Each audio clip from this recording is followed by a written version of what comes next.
মাসুদ, আপনার থেকে জানতে চাই, আপনি ঠিক মহাসড়কের যানবাহনের চাপ কেমন দেখতে পাচ্ছেন এবং যাত্রীদের স্বস্তির খবরাখবর আপনার থেকে সবশেষ জানতে চাই।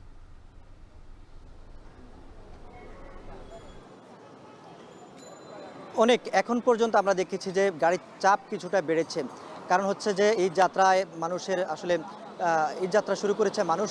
এতে করে কিন্তু আমরা দেখেছি যে ঢাকা চট্টগ্রাম মহাসড়কের ২ লেনেই কিন্তু সমান তালে গাড়ির চাপ রয়েছে। এখানে যারা ট্রাফিক পুলিশ রয়েছেন তাদের সঙ্গে আমরা কথা বলেছি, হাইওয়ে পুলিশের সঙ্গে কথা বলেছি। তারা বলেছেন যে স্বাভাবিকের তুলনায় গাড়ির চাপ কিছুটা বেড়েছে আজকে। তো এই বিষয়ে আসলে তারা বলছেন যে তারা এই যে চাপ বাড়ার পরেও আসলে যে সংখ্যা থেকে যায় যে যানজটের, সেটা কিন্তু এখন পর্যন্ত দেখা যাচ্ছে না ঢাকা চট্টগ্রাম মহাসড়কে। আমরা দেখেছি যে কুমিল্লার যে সকল গুরুত্বপূর্ণ এলাকাগুলোতে যানজট হয়ে থাকে, বিশেষ করে নিমসার, চান্দিরা, দাউদকান্দি, চৌদ্দগ্রাম, এমন প্রায় ১২টি স্পট রয়েছে যেগুলোতে আসলে যানজটে ভোগান্তিতে পড়তে হয় যাত্রীদের। সেটা কিন্তু আজকে একেবারে দেখা যাচ্ছে না। কারণ হচ্ছে আমরা দেখেছি যে গুরুত্বপূর্ণ স্থানগুলোতে, বিশেষ করে নিমসার আমরা যেখানে রয়েছি, এখানে সেনাবাহিনী তারা চেকপোস্ট বসিয়ে তারা যানজট আসলে নিরসন করার চেষ্টা চালিয়ে যাচ্ছেন। একই সঙ্গে তাদের সঙ্গে সহযোগিতা রয়েছেন হাইওয়ে পুলিশ এবং ছাত্র রোভার স্কাউট সদস্যরা। তো এই বিষয়ে আসলে হাইওয়ে পুলিশ আমাদেরকে জানিয়েছেন যে আসলে যে সকল কারণে যানজট হয়ে থাকে সেটা আজকে দেখা যায়নি। তবে ঈদে গরমুখ মানুষের এখন পর্যন্ত যে যাত্রা, সেটা একেবারে স্বস্তি বলা যাচ্ছে। সেটা ধরে রাখার জন্য হাইওয়ে পুলিশ কাজ করে যাচ্ছে। তারা বলছে যে তারা সারা রাত কিন্তু কাজ করছেন যাতে কোনো ধরনের চিন্তায়, ডাকাতি, এই ধরনের কোনো অপরাধমূলক কর্মকাণ্ড ঘটতে না পারে মহাসড়কে।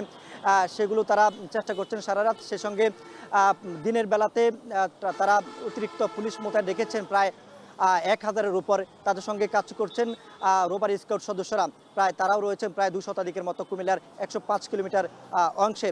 একই সঙ্গে আমরা দেখেছি যে সেনাবাহিনীর যে সকল সদস্যগুলো রয়েছে, তারা কিন্তু এই গুরুত্বপূর্ণ স্থানগুলোতে দাঁড়িয়ে তারা চেষ্টা করছেন যাতে করে কোনো ধরনের উল্টো পথে গাড়ি আসা, সে একই সঙ্গে যে যত্রতত্র যাত্রী ওঠানামা করানো যে প্রবণতা দেখা যায় মহাসড়কে, সেটা নিরসন করার চেষ্টা তারা করছেন। তারা বলছেন যে ঈদের পর পর্যন্ত তারা এই কার্যক্রম চালিয়ে যাবেন। তো এ ছিল কুমিল্লা থেকে সবশেষ। সাভার বাসস্ট্যান্ড এলাকায় এই মুহূর্তে যুক্ত আছেন সহকর্মী হুমায়ুন কবির। এবার চলে যাব সেখানে। হুমায়ুন, আপনার থেকে জানতে চাই যে রাস্তার সার্বিক পরিস্থিতি কেমন দেখতে পাচ্ছেন, যানজটের পরিস্থিতি বা কেমন?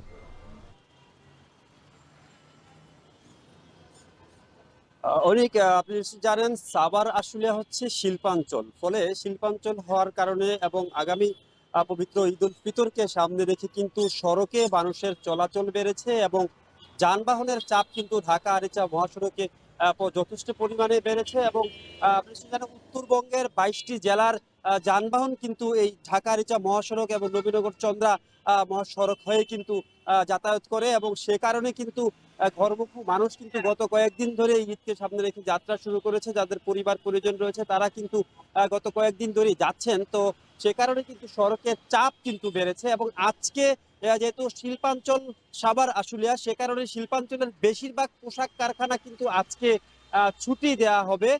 সে কারণে দুপুরের পর বেলা ৩টার পর আসলে চাপ আরো ২ গুণ, ৩ গুণ কিংবা ৪ গুণও বেড়ে যেতে পারে। মোটামুটি বলা যায় এই গার্মেন্টস শ্রমিকরা যখন দল বেঁধে নারী টানে বাড়ি ফেরা শুরু করবেন, গার্মেন্টস গুলো বন্ধ হওয়ার পরে সবগুলো গার্মেন্টস যখন একযোগে ছুটি হবে, তখন কিন্তু সড়কে এই মুহূর্তে যেটুকু চাপ রয়েছে তার চাইতে চাপ কিন্তু অনেক গুণ বেড়ে যাবে এবং এখনো কিন্তু আমরা দেখছি সড়কে বিশেষ করে থ্রি হুইলার, ব্যাটারি চালিত অটোরিকশা এবং বিভিন্ন লক্কর গাড়ি বিভিন্ন পয়েন্টে আমরা দেখেছি নষ্ট হয়ে পড়ে রয়েছে। সেসব কারণে কিন্তু যান চলাচলে বিঘ্ন ঘটতেছে এবং থেমে থেমে কিন্তু বিভিন্ন জায়গায় যানজট আমরা দেখেছি এবং যানজটের কারণে ধীর গতির যে একটি ব্যাপার সেটি কিন্তু লক্ষণীয় হয়েছে এবং মানুষের যে ভোগান্তি সেটি কিন্তু চরমে পৌঁছেছে এমনটি কিন্তু বলাই যায়। তবে বেলা গড়ানোর সাথে সাথে কিন্তু বা সড়কের যে ব্যস্ততা, গাড়ির যে চাপ সেটিও বাড়বে এবং মানুষের ভোগান্তির সংখ্যাও বাড়বে। যদিও শিল্প পুলিশ